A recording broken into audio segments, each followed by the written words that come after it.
बिस्मिल्लाहिर्रहमानिर्रहीम। व्यूवर्स, आप देख रहे हैं online digital TV official programme है स्ट्रेट फॉरवर्ड। कोई सियासी बात नहीं है, लेकिन एक ऐसी मामला है जिसके ऊपर बात करना बहुत ज़रूरी है। ज़ाहिर है पाकिस्तान, ऐसे बहुत से लोग आते हैं पाकिस्तान में आकर जराइम करते हैं, फंस जाते हैं, पकड़े जाते हैं, ख़ास तौर पर जो कि मनशियात के केसेस होते हैं और फिर उनको लंबी सज़ा होती है। ऐसा ही एक मामला है,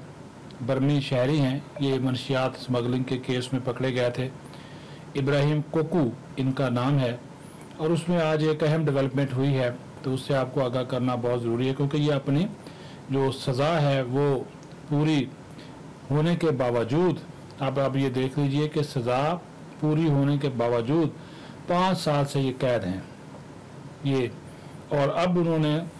आज ये बात बताई कि उनका मुल्क, फिर यहाँ पे जो तरीक़ाकार होता है शनाख्त का, निशानदही का, अब जाकर बर्मा ने माना है कि हमारा शहरी है, तो आज उसको 5 साल बाद अपने मुल्क वापस भेजा गया है। ये कुछ दस्तावेज़ात हैं, वो भी आप साथ देख सकते हैं कि ये जो शहरी था इब्राहिम कोकू, ये मनशियात स्मगलिंग करते हुए पकड़ा गया, इसको सज़ा हो गई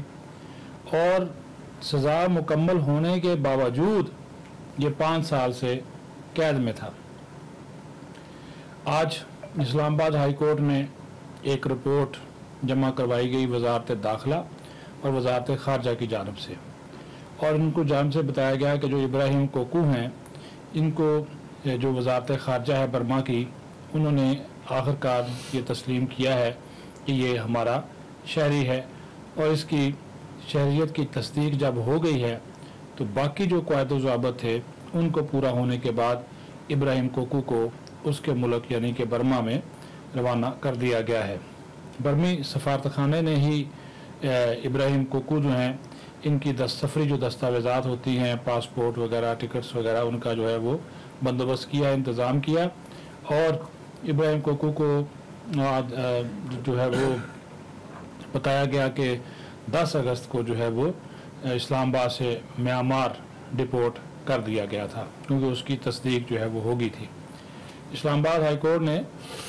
जब ये रिपोर्ट देखी तो उन्होंने फिर ये मामला भी आज निपटा दिया, और जस्टिस मोहसिन अख्तर क्यानी ने इस केस की समाअत की थी, जबकि वफाक की जानिब से डिप्टी अटारनी जनरल मियां फैसल एडवोकेट अदालत में पेश हुए थे, और इस्लामाबाद हाई कोर्ट ने ये हुक्म दिया था कि 16 सितंबर तक इसको उसके मुल्क वापस भेजा जाए, तो उसके ऊपर अमल दरामद हो गया और इसको वापस भेज दिया गया।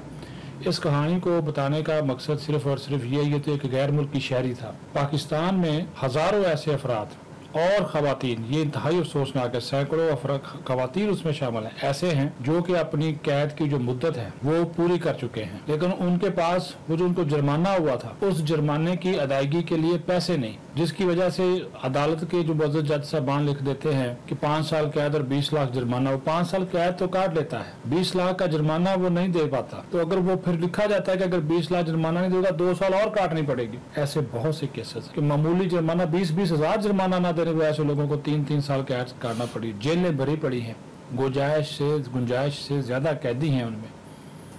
तो ये तमाम तर सूरत हाल जो है वो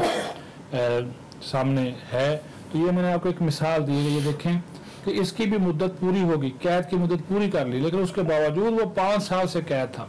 और उसको अपनी रिहाई के लिए आखिरकार इस्लामाबाद हाई कोर्ट से रजू करना पड़ा। अच्छी बात है, इस्लामाबाद हाई कोर्ट ने उसको रिलीफ दिया, इसको इसके मुल्क में भेज दिया गया। जुर्म कोई अच्छी बात नहीं है, ख़ास तौर पर मनशियात की स्मगलिंग, कई मुल्कों में तो इसकी सज़ा मौत है,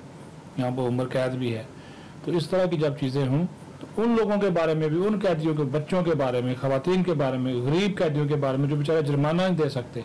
फलाही तंजीमें आगे हैं या फिर हमारी अदालतें उसका नोटिस लें, तो उन ऐसे बहुत से कैदी जो हैं वो रिहा हो सकते हैं जिनकी मुद्दत पूरी हो चुकी है कैद की, लेकिन वो बेचारे जुर्माने ना होने की वजह से जेलों में सड़ रहे हैं। अपना ख्याल रखें, बहुत शुक्रिया।